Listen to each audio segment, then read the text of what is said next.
Lizette Jansen van Rensburg van ATKV tak Witbank.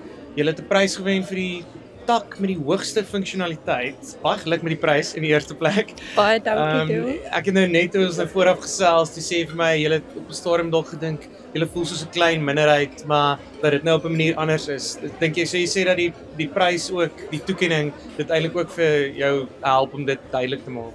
Verseker. Weet jy, ons voel baie gemarginaliseer. Ons is baie min Afrikaans sprekendes in Witbank.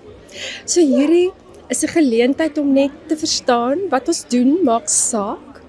Ons reik uit na die meer weerlose deel van ons samelewing, die ou mensies en dan die gestremde mense en ons dierekinders. Oh, wow. So daar's groot behoeftes in Witbank. En ja, ons raak betrokke, soos weet en om net hierdie mense ook te laat verstaan, hulle maak saak en ons sien hulle.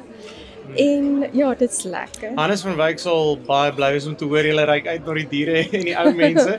Maar jy sê dis jou eerste kultuurkuier, nê? Nee? Dit is. En hoe is dit vir jou om nou in aanraking te kom met ander takke en bietjie geïnspireerd te word deur hulle?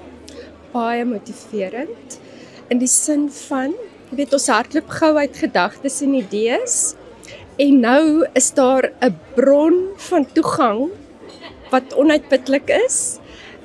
Mens hoor by ander takke wat het hulle gedoen en ons kopieer en doen dit en gaan groot.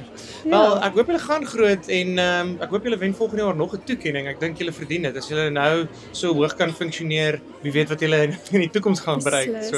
En ek het hier geleer dat ons 'n jeugtak het. Oh, wow. Wat baie projekte doen.